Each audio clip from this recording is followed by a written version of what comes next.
وہ میزائل جو پوری دنیا کو راکھ میں بدل سکتا ہے، پوٹن نے اسے تعینات کر دیا اور اب یورپ کانپ رہا ہے۔ ناظرین، اگر آپ جاننا چاہتے ہیں کہ یہ دنیا اگلی عالمی جنگ کے کتنے قریب ہے تو یہ ویڈیو آخر تک ضرور دیکھیں، کیونکہ جو معلومات میں آج آپ کو دینے والا ہوں وہ آپ کو کہیں اور نہیں ملیں گی۔ ویڈیو کو لائک کریں، چینل کو سبسکرائب کریں اور نوٹیفیکیشن بیل دبائیں تاکہ ایسی اہم خبریں سب سے پہلے آپ تک پہنچ سکیں۔ السلام علیکم، میں ہوں ارسلان راجپوت اور آج 31 مئی 2026 ہے۔ ناظرین، تصور کریں کہ ایک ایسا ہتھیار جو ایک ہی لمحے میں کسی بھی شہر، کسی بھی ملک کو اور کسی بھی فوجی اتحاد کو مٹی میں ملا سکتا ہو، اور اس ہتھیار کا دنیا کے سب سے طاقتور آمر نے نہ صرف کامیابی سے آزمایا ہو بلکہ باقاعدہ اعلان کیا ہو کہ یہ اب تعینات ہونے کے لیے تیار ہے۔ یہ کوئی ہالی ووڈ کی فلم کا منظر نہیں، یہ آج کی حقیقت ہے، یہ آج کی دنیا کا سب سے خوفناک سچ ہے، اور اس سچ کو سمجھنا ہر اس شخص کے لیے ضروری ہے جو اپنے مستقبل کی فکر رکھتا ہو۔ ولادیمیر پوٹن، جو کہ روس کے صدر ہیں اور جن کا نام آج پوری دنیا میں خوف اور طاقت کی علامت بن چکا ہے، انہوں نے حال ہی میں ایک ایسا اقدام اٹھایا جس نے مغربی دنیا کی نیندیں اڑا دیں۔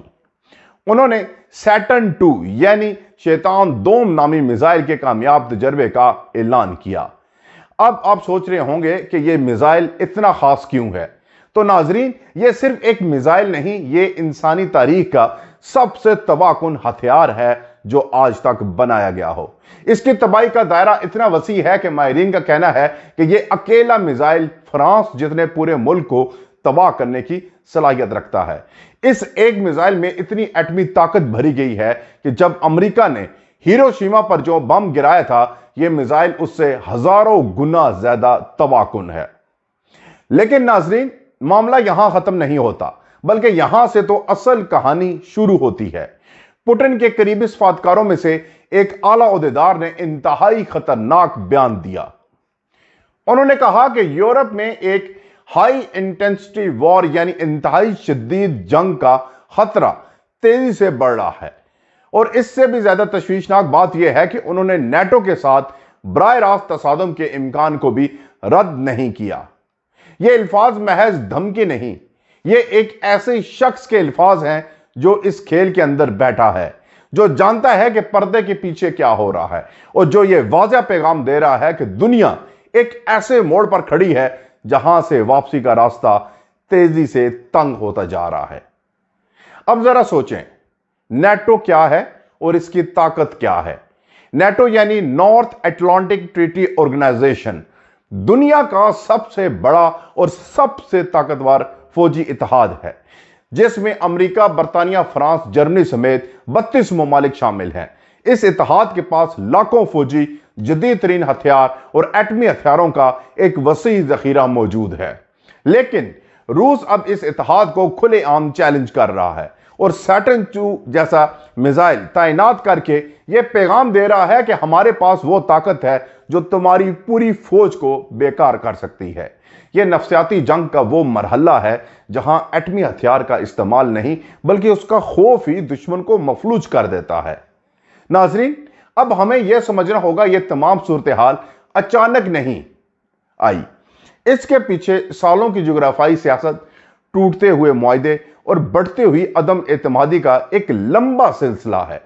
جب سے یوکرین کا بحران شروع ہوا ہے، جب سے روس نے یوکرین میں فوجی کارروائی شروع کی، تب سے مغربی طاقتوں نے روس پر اقتصادی پابندیاں لگائیں، اسلحہ یوکرین کو بھیجا اور نیٹو کو مشرقی یورپ میں مزید مضبوط کیا۔ روس نے ان تمام اقدامات کو اپنی سلامتی کے خلاف سمجھا، اور اب وہ سیٹرن 2 جیسے ہتھیار کے ذریعے یہ ثابت کرنا چاہتا ہے کہ مغربی دباؤ اسے جھکا نہیں سکتا بلکہ اسے اور زیادہ جارحانہ بنا دیتا ہے۔ اب آتے ہیں سیٹرن 2 کی تکنیکی تفصیلات کی طرف، کیونکہ اس میزائل کو سمجھے بغیر اس خطرے کا اصل گہرائی کا اندازہ نہیں ہو سکتا۔ یہ میزائل RS-28 سرمٹ کے نام سے بھی جانا جاتا ہے۔ یہ ایک انٹر کنٹیننٹل بیلسٹک میزائل ہے، یعنی ایک بر اعظم سے دوسرے بر اعظم تک مار کر سکتا ہے۔ इसकी रेंज इतनी जबरदस्त है कि यह रूस से अमेरिका के किसी भी कोने तक पहुंच सकता है, कुतुब शुमाली के रास्ते से भी और जनूबी रास्ते से भी। यह इसलिए अहम है क्योंकि अमेरिका के मिसाइल डिफेंस सिस्टम ज्यादातर एक ही सिम से आने वाले हमलों के लिए तैयार हैं। अब सैटर्न II इस कमजोरी को इस्तेमाल करते हुए दिफाई निजाम को मुकम्मल तौर पर नाकाम बना सकता है। इसके अलावा इस मिसाइल में हाइपरसोनिक ग्लाइड व्हीकल्स लगाए जा सकते हैं, यानी ऐसी गाड़ियां जो आवाज की रफ्तार से कई गुना ज्यादा तेजी से उड़ती हैं और अपनी सिम बदल सकती हैं, जिसकी वजह से उन्हें रोकना अमलन नामुमकिन हो जाता है। नाजरीन, लेकिन इससे भी ज्यादा परेशान कुन बात यह है कि सैटर्न II में एक साथ कई एटमी वॉरहेड्स लगाए जा सकते हैं और ये वॉरहेड्स एक ही मिसाइल से अलग अलग होकर मुख्तलिफ शहरों को बैक वक्त निशाना बना सकते हैं।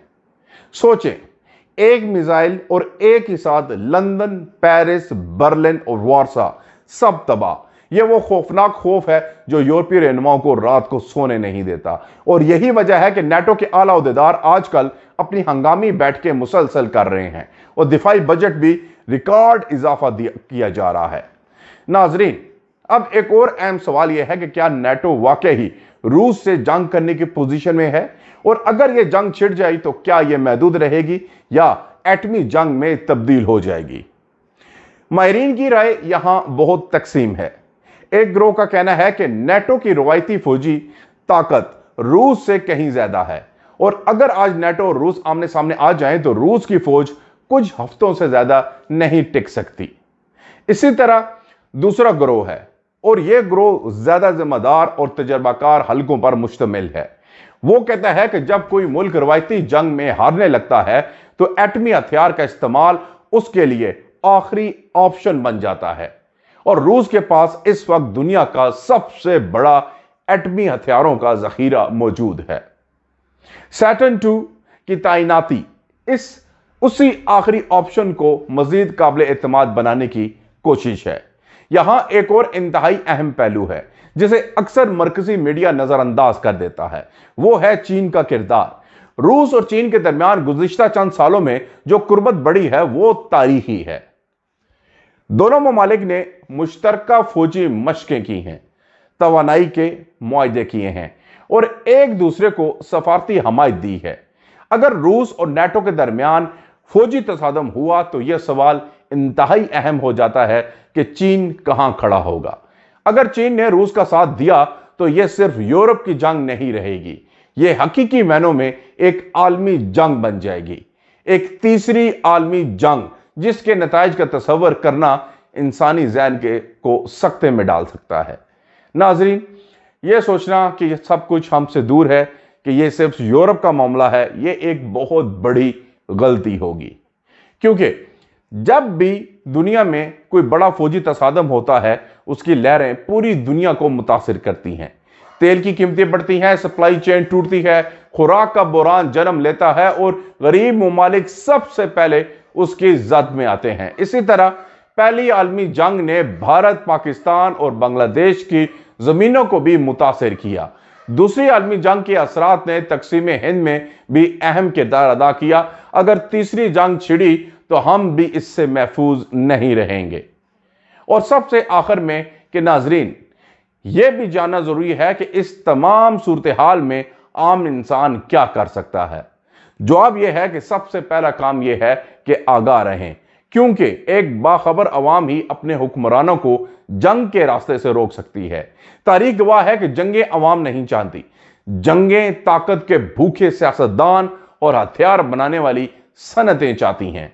जब अवाम मुत्तहिद होकर अमन की आवाज उठाते हैं तो वो आवाज बहुत ताकतवर हो जाती है। वियतनाम जंग अमरीकी अवाम के एहतजाज ने रोकी। सच जंग का खात्मा भी अवामी दबाव और सफारतकारी से हुआ। आज भी उम्मीद का दरवाजा बंद नहीं हुआ, लेकिन इस दरवाजे को खुला रखने के लिए हमें सोने की जरूरत नहीं बल्कि जागने की जरूरत है। नाजरीन, अगर यह वीडियो आपको मालूमाती लगी और आपने आज कुछ नया सीखा हो तो फौरी तौर पर इस वीडियो को लाइक करें, अपने दोस्तों घर वालों के साथ शेयर करें ताकि ज्यादा से ज्यादा लोग इस अहम मौजू से आगाह हो सकें। हमारे चैनल को भी सब्सक्राइब करें और बेल आइकन दबाएं ताकि दुनिया की हर अहम खबर और तज्जिया सबसे पहले आप तक पहुंचे। याद रखें, आगाही ही सबसे बड़ा हथियार है। मिलते हैं अगली वीडियो में, तब तक के लिए इजाजत दीजिए। अल्लाह हाफिज।